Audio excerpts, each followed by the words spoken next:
is only war.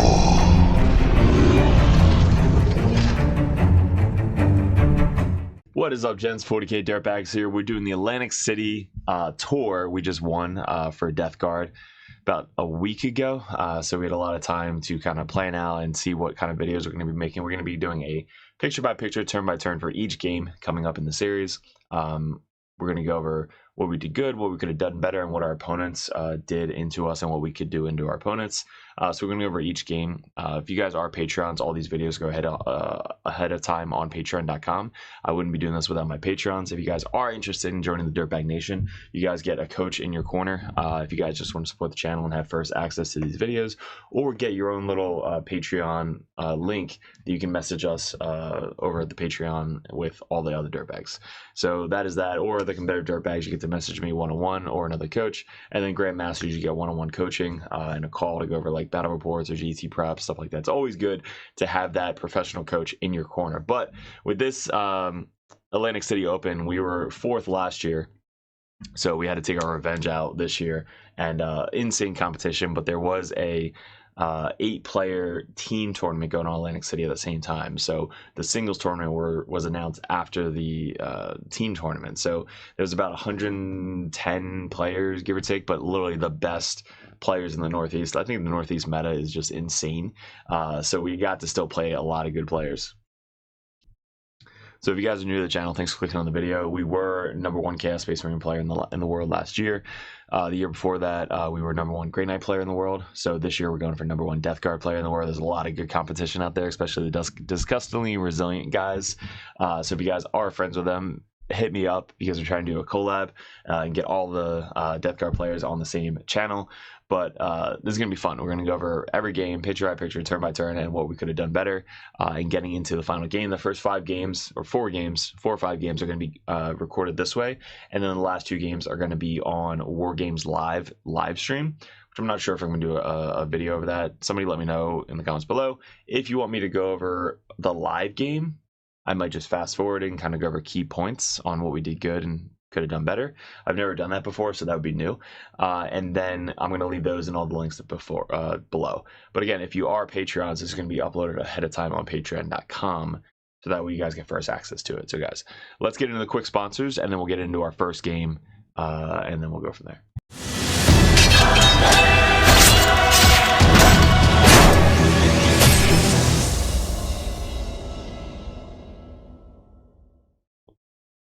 Alright guys, if you want to support the channel, head over to the merch store. The description below has the link. All these shirts are up for sale. These legit red, white, and blue shirts look fire at a GT. They're super comfortable, super non-shrinkage. It's just a really, really nice shirt. Spent a lot of time picking out the right shirt. All these designs are up for sale. All the stickers as well. And if you guys need some models, we got the Cypher, which is legit. We got the Tech Marine with Grey Knight bits. We have the Phobos Librarian, the Phobos Captain, the Calidus Assassin should be in every list, and old school Codiez. We have the widgets, 6-inch, 3-inch, 1-inch, 2-inch, half-inch. We have our objective markers, which are great for sticky objectives, any marking for oath, anything like that, and all of the stickers. So hit me up on Discord, DM, that's how you get a hold of these, and the merch tab below for the shirts. Now back to the video. All right, gents, game 3. Day 1, going into guard. Was super skeptical about this matchup. I haven't played this type of detachment after the I guess nerf. This army used to be insane. +1 to hit, +1 to wound or something, coming out of deep strike, which is how this whole detachment is built upon. So he's running the one where you have the Kazakin just coming up and down and just killing everything when they come down. Meltas, plasmas, everything, full rerolls to wound. It's nuts. So he's got, it's all color coded. So he's got the backpacks, tan backpacks, silver backpacks. These guys that can come down within 6 and shoot as they come down. 2 5-man Kazakins, the Scout dude, Scout 9, I believe, the big Robodoron, the Flamer, 2-up save tank, and then 2 of the autocannon, 2-up save tanks over there. And then I think he still has a bunch of shit. Yeah, so he's got another 20-man, right there. He's got this little solo character guy with Infiltrate. Awesome dude. I think he should be in every list. And then he's got the Gaunt's Ghost as well. And a command squad, I think. All of them are with command squads, but I think there's a small command squad with a bunch of dudes in the back there as well to camp the home field objective. So we are playing Scorched Earth for Game 3. This is the deployment. We have, what is it, 9 inches stepping stone? 9 inches from the center. Where the hell is the deployment? Deployment is diagonal. Yeah, I guess it's diagonal deployment. Yeah, so going this way for Scorched Earth. I think, I don't know what the hell is a Scorched Earth deployment? Yeah, it must have, because he has his tanks all lined up on the line over here. Yeah, so this is our deployment. We got the same kind of thing. We have Morty, Demon Prince, everybody kind of line up over here. We have our Rhino right up here, which was right here. I think this is after we moved up. Who went first? We went first this game. So, of course, we go first with Scorch, which is not good. Anybody who goes second for Scorch has such a huge advantage for burning objectives. We did start off our Poxwalkers up here on this objective behind this little ruin. He started off as one guy right here, which was bait, and we took the bait. Hook, line, and sinker. That was dumb. So, Poxwalkers don't kill anything, by the way. We should probably know that. So, we got turn 1 Sabotage and Secure No Man's Land. So, pretty easy for Secure. We already have that one. All we have to do is get this one in the center, which our spawn, we started right on a line. If we go first, we can scout forward to either get Area Denial, any action that we have to do in the center. That's what the spawn are really good for. Or the Poxwalkers that can kind of like start in this little catacomb right there and then go out in the center. But we had our one Poxwalker up there, the other one back here, and then our spawn are going to be our center deployment action monkeys. So they're going to start on the line, and they're either going to scout move back right here behind little cover because there's no tanks over here. They're going to scout move back here, or they're going to scout forward and see what we get because they're speed 8, so they can scout move up 6, move, charge something, and tie them up, or just kind of like be annoying and do an action in the center. So we got Secure for these two pretty easily, and then Sabotage, I believe we were just doing with Tallyman and probably Demon Prince. So that was an easy 3 points on turn 1 as well. So 8-point turn 1, pretty good start. Then for him, I took the bait with this guy. He lives on 1 wound. And then he Desperates. So Desperate escapes out, lives, I believe, because that guy literally doesn't do anything. The spawn, move up to the center, and I started to do the burn. So we're like, all right, let's just see if we can burn. If they live, they live. I know he's got so many tanks, just murder these dudes, which was probably a mistake on my part.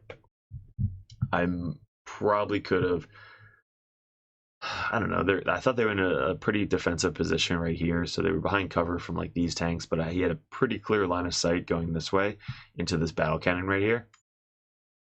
So after he moved up, this battle cannon alone killed my 2 spawn. This guy also moved up over here to get line of sight on the spawn. All these guys got brought down over here to get line of sight on the spawn. These guys came down 6 inches. I guess they didn't have to come with it. They're outside 9. They're outside 9 inches over here. And then outside 9 of my Poxwalkers up here. So full unit up here. This is already just pressure. So full unit up here, full unit over here. These guys are all lined up to kill a spawn. This guy's lined up to kill a spawn. This guy scooch up a little bit to get some flamers on these Poxwalkers. Rogel Dawn moves up. This tank, I don't know if he did anything. No, he kind of just stayed there. And that was his movement turn 1. So he's basically lining up, killing my burn in the center. If I could burn the center turn 1, clutch. That means he can't do it, and he can't get in the center. I don't have to worry about the center. I could just worry about just defending this one up here and just keep getting 10 points for the rest of the game.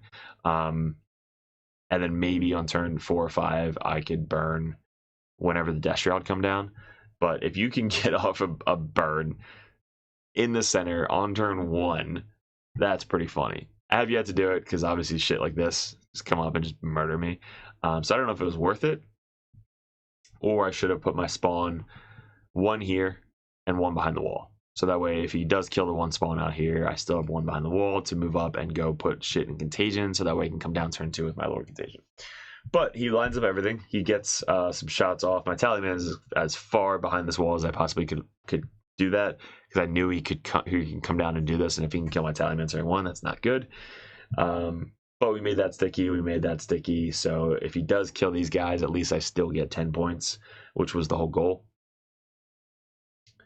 And yeah, so he definitely kills them. So he kills my spawn turn 1. He kills these boxes pretty easily turn 1. And now we're committing. So turn 2, we commit and we try and finish off the 20 mans as best as we possibly can.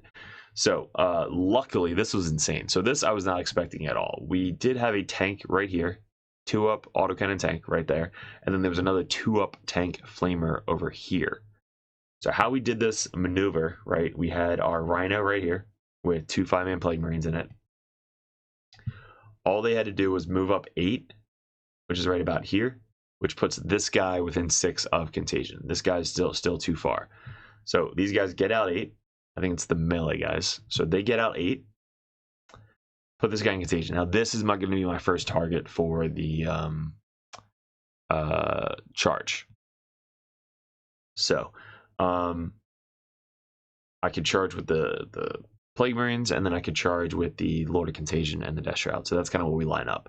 So my other thought is I can do the Slingshot. So I can either Slingshot, charge in, Slingshot this way, and try and go after the Dorn, or I can charge in, Slingshot this way, and tie up this guy and try and do as much damage to this 2-up Flamer tank, which I don't want to keep going into my backfield. If I can stop him from moving this way, that's going to be the goal.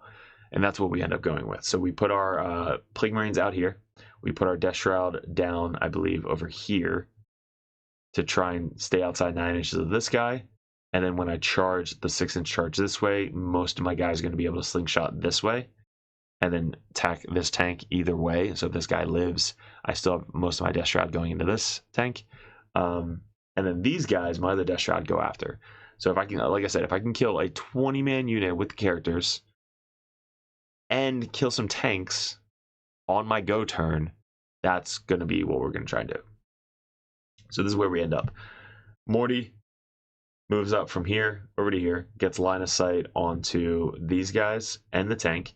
Typhus comes down on the point, deep strike right here, gets his little line of sight onto this tank to do some mortals. He does 6 mortals, goes ham into that tank with some mortal damage.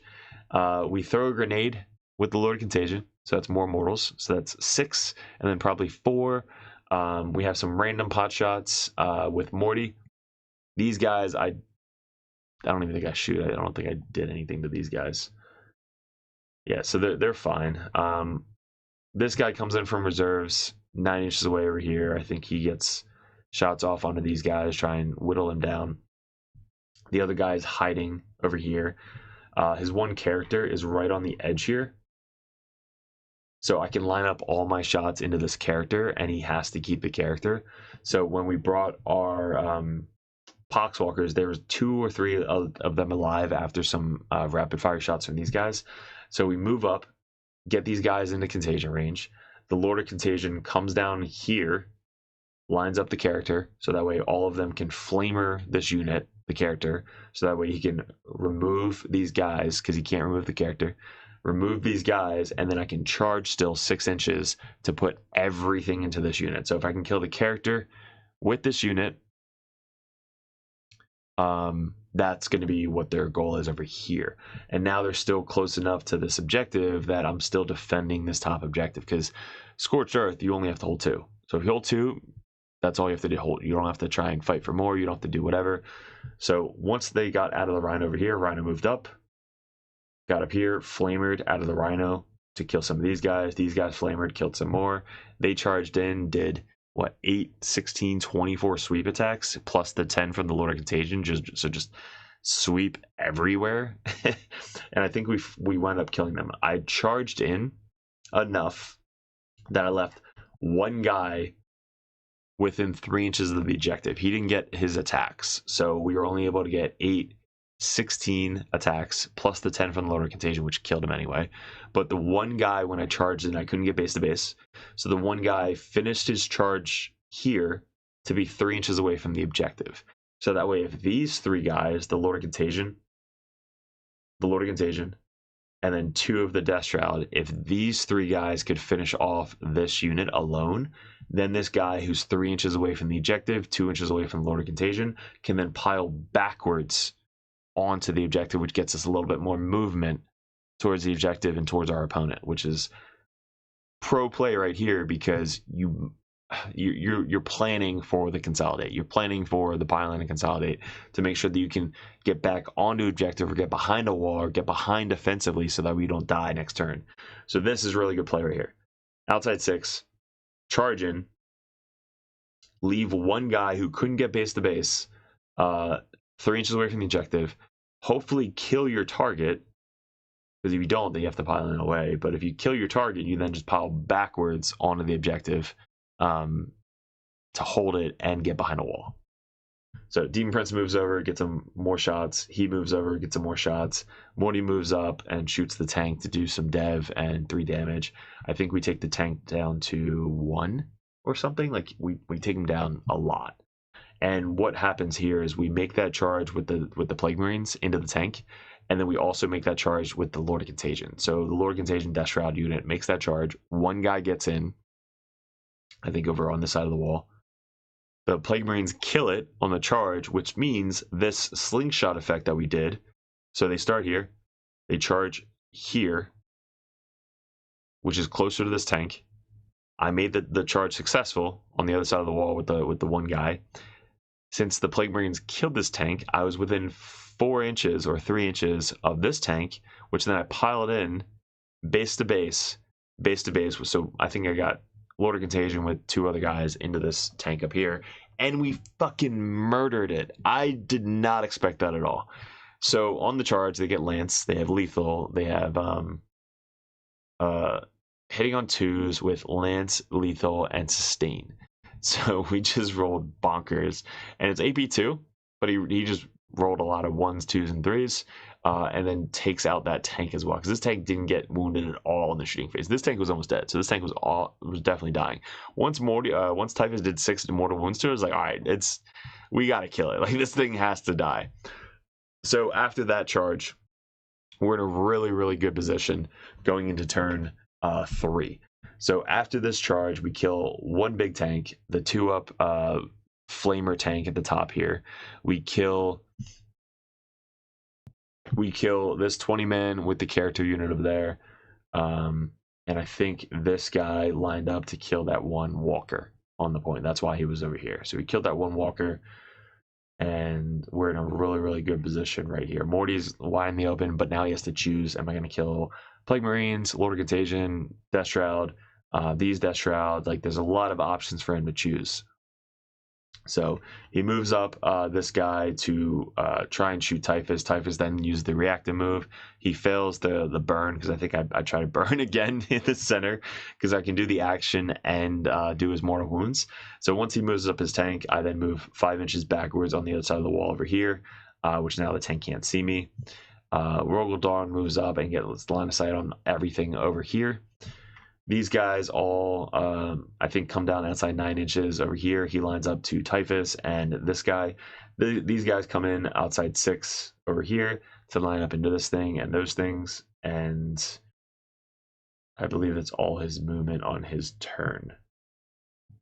So he doesn't focus fire enough. That's what we talked about at the end of the game, was if you're going to commit these guys, kill whatever the hell you're looking at. So for him, he left this guy on 6 wounds. I guess the other guy lived completely. Yeah, so it looks like he killed one of my bloat drones, and then the other bloat drone lived. So he kills this bloat drone pretty easily with all the meltas and plasmas and everything. And then this bloat drone up here lived on 6 wounds, because I think he split into this bloat drone and this bloat drone. So when he split, he left this guy on like 2 or 3, and then this guy took, I don't know, I guess 3 or 4 or something. So then these guys shoot and they kill Typhus, leaves Typhus on 3, and then this guy took him down to 6. So he didn't commit enough to basically take out both bloat drones and Typhus.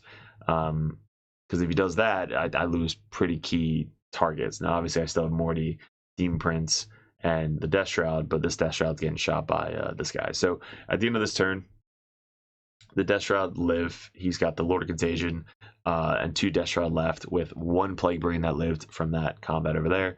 So 1 Plague Marine with a Melta lives. So he moves up, shoots the Melta, does some stuff there. This guy moves up, does the mortal wounds to the Dorn. After the shooting phase, grenades, and charging, we take the Dorn down to 4 wounds. So the Dorn's kind of hurt right now on his home field objective. These guys move up, and I don't think we want to burn yet. So we're still not sure where the game's going to go, because he can move on here and try and steal his. So we don't want to burn this objective yet, which I think we do a turn later. Yeah, so the tank's here. After Morty moves up and charges and then does a sweep, we take over this objective, and then all he has left is 2 guys stuck in combat with Morty. Morty's on 15 wounds, pretty healthy. Demon Prince moves up and charges these guys down here. He also does a big sweep. These Kazukins, the deep strike 6-inch guys I could shoot on the down low, they come down, murder my Tallyman. Tallyman, I'm surprised lasted this long, but kills the Tallyman. Plague Marines get out over here with the Flamer guys. I don't know if they might have got out and shot these guys. Death Shroud move up, get this objective pretty easily. Typhus still alive. And I believe that is it. So we're kind of spreading out all over, which is what he's trying to make me do. And I'm like, all right, I'm spreading out too thin. This army works very, very well together. With us spread out this far, I can't use like the free strat with the Demon Prince. I can't use the reactive moves because Morty's all the way over here. The Rhino and these Plague Marines are kind of like off in these bumblefuck up here. And then the Death Shroud is spread out all over the table. So really good on his part by spreading me out. Pause. And then this guy scooches up to steal this objective. I think he moves up and just wants to murder one of these 2 to steal the OBSEC. Dorn is about to die in his phase. These guys finish off the Tallyman. The Demon Prince finishes off these guys pretty easily. These guys fall back. Morty's just chilling on this objective down here. And then the Dorn finally dies. We then pile in, and he has a whole unit over here trying to hold his home field objective. So once I kill the Dorn, I pile in. Now I'm able to flame and just murder everything on his home field objective. These guys get charged by the Plague Marines just to steal the home field. I don't care about killing this thing. I just want to steal the objective to stop his primary. We wind up burning this top objective finally with the Death Shroud, and now they're just basically running across the table because they're so slow. My home field is getting torched. These guys are, I think they killed my Demon Prince. Is my Demon Prince right there? No, Demon Prince is right there in combat with this guy. So he split up enough that my Demon Prince can't kill both. I'm just basically trying to defend my home field as much as possible with my Demon Prince. But Morty is off over here making this sticky, which then he can commit up top to go after this tank in the center. So what I had to do was I had to kill these guys to stop him from stealing my home field and burning it on his turn. So we made that sticky. Morty moves down this way, shoots 24 inches, kills these guys. Demon Prince shoots these guys, kills those guys, finishes off the guys in combat. We hold this home field objective. Death Shroud actually make the charge. So once they move up, they make like an 8 or 9 inch charge into this tank and just murder the tank.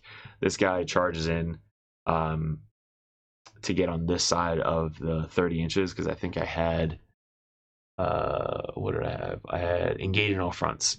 So I needed somebody in this corner to get engaged. Which I think I actually had the Lord of Contagion over here, so this didn't really matter.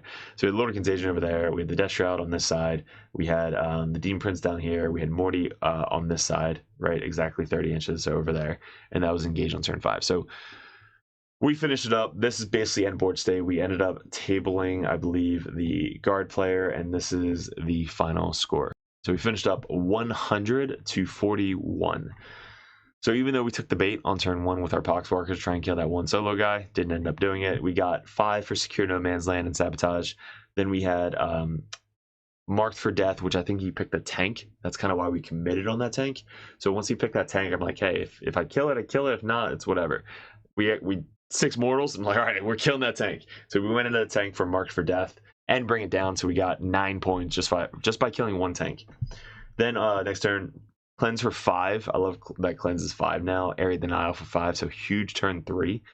And then Behind Enemy Lines and Extend, and then Engage in Offense and Assassinate. So really, really good secondary score for our primary. We had 10, 10, 10, 20 because we had 2 burns. We had the one top one, and then I think we burnt his home field maybe for 10. So yeah, because I think the Lord of Contagion on his home field burned it. And then on his turn, he had 10, 5, and then we kept them off his home field objective for 0 and then 0. So 15 out of 50 for for primary, and then only 13 out of 40 for secondary. He had a really good start to the game. Overwhelming Force and Extend for 9, and then 0 because he had Sabotage, kept Sabotage, and then Storm Hostile we got 4, and then turn 4. Winding up not having a lot left to do actions, and then turn 5, I believe we were tabled at that point. So this is the end of the game. Really fun player. Watches the channel, Dirtbag himself. See him at a lot of the local GTs. So really cool guy. Finally we get to play. And then we talked it out at the end. So I think for what he was doing with guard was he needed to really focus down. So he still had all the tanks. I know you can't really stop the Death Shroud, but keeping the tanks further back until the Death Shroud come down would be the goal. Using the Kazakins to screen out further away. So let's say these guys, the guys that drop down within 6, if they just come down outside 6 and just stream really far to keep the Death Shroud back might be a goal. But kind of like, hey, deal with these guys. I know you can't get to my tanks now. Because if you screen out the back outside 9 and I can't put these guys into contagion, I can't get to your tanks. So waiting for the tanks to shoot the Death Shroud when they come down would be a goal. And then to focus fire. So once he committed most of these guys down and like brought these guys down over here, these guys probably should have either taken out everything in the backfield, like maybe come down outside 6. I think I had 6-inch block. Maybe that's why I came up here. So focus down all the Poxwalkers. Couldn't really get to Tallyman, but maybe I guess if he comes down here. Yeah, so instead of coming out over here, he comes down here and just kills everything on my objective. And then these guys do the same thing with the spawn. The tanks didn't have to move that far forward. Only one tank was needed. He could have backed up and shot everything into the spawn. Or Dorn could have moved up, shot everything in the spawn. Dorn could blow up the Poxwalkers. So these guys being here didn't really have to be over here. I think that if they came down here, that would have been huge. And this tank, I don't think really did anything turn 1. Yeah, so maybe deployment of this tank in this corner could have been good. So that way he can move up onto the point and have this angle. So he can come up here and have this angle. Or this angle. So this tank being here, I think was bad. I think the tank coming down here would have been a lot better. And getting those angles. So I think that would have been the biggest difference. Yep. Try not to let the Death Shroud come in and kill that. That is tough because, like, obviously doing the mortal wounds from afar, you can't really stop that. But getting that charge off is really what did it for them. So being like close enough that the Plague Marines can get out of the Rhino and then charge it, not good for a tank. And then having these guys come down here, I don't want to charge these guys in my home field. Like the Death Shroud came up here because it was near an objective, but there's really no objective down here that I'm going to want to get into. So I probably would have had to commit down here, and then leave this one kind of like wide open for the tanks to blow everything off the table. So I think the difference is this guy come down here, focus fire to try and kill one full squad or 2 full squads. And yeah, that was it. So hopefully you enjoy the video, guys. Let me know in the comments below what you liked, didn't like, how you can improve on the channel. Check out the merch store. A lot of shit updated on the merch store. And if you guys are interested in the coaching from the Dirtbag Nation, you guys want that professional coach in your corner to ask any questions or ideas, tactics, anything you guys need, head over to patreon.com, support the channel so that way we guys can grow with you. And head over to Patreon so that way you get a Discord link to the Patreon chat on discord.com. So guys, appreciate it. Good luck heading into game 4 against another guard player. So back-to-back guard. This was insane. Local guy actually texted me like, "Hey man, you're about to face my buddy." This guy was super fun to play. So this is the next game, guard versus death guard again. But guys, stay tuned for that. Game 4, ACO victory, death guard 7-0. Peace. What is up, gents? 40k Dirtbags here. If you guys are interested in joining the Dirtbag Nation over at patreon.com, you get a bunch of perks. What we did in 2024 was we really expanded. I had traveled a ton and I played my ass off in 40k. Right now we're ranked #1 best player in the United States on ITC rankings. We were the #1 Chaos Space Marine player in the world this year in 2024. 2 years ago, we got ranked #1 Grey Knight player in the world, and this year we're probably going to go into Death Guard, hopefully when the new Codex comes out, or Emperor's Children. But you guys, if you guys want that head coach or that coach always in your corner, just to ask questions, bounce ideas off, that's what the competitive Dirtbag and the Dirtbag Nation is all about. If you guys want to support the channel, you head over to patreon.com. You can join the Just a Car tab, which is $5 a month. You guys get access to the Discord Patreon tab. You have to be a patron to get into that Discord, and also I'm always there. All the other coaches are there. Basically, it's just such a good community over on Discord that you guys get specific access to it that only Patreons can get. If you guys want to bump that up, the competitive Dirtbag tier, you guys get to message me or another Grandmaster or another Dirtbag coach over the Dirtbag Nation to add unlimited questions, list ideas, list reviews, and bounce ideas off of. That's what having a coach in your corner is all about. If you guys want to bump up to the Grandmaster tier, that tier you get every perk under the sun. So basically you get access to Discord, you get one-on-one coaching, you get a call once a month if you guys would like to go over any RTTs coming up, any GTs coming up, any list reviews live over Discord chat, and also a special perk that Grandmasters get. If you guys want any video suggestions like we do all the time with these table setups that we just upgraded thanks to the Patreons, you guys get suggestions or battle reports you want to see specifically played live by a coach or myself on the next battle report, or a live battle report coming up on the Patreon. So you guys get obviously first access to all the videos. We post them first on patreon.com, but there's just a ton of benefits to having a professional coach that plays this game all the time at the very, very high competitive level in your corner at all times. And that's really what the Dirtbag Nation is all about, getting you guys better at 40K, the basics, and being good in your community. So if you guys want to support the channel, I really appreciate it. Couldn't have done it without you guys in 2024, 2025. I am super stoked for, super excited for. We really want to get a bigger studio going. That is going to be my focus in 2025, is really growing the community on YouTube and Patreon specifically. So thank you so much for 2024, all my Patreons. If you guys are interested in joining and want that coach in your corner, head over to patreon.com and support the channel. Appreciate it.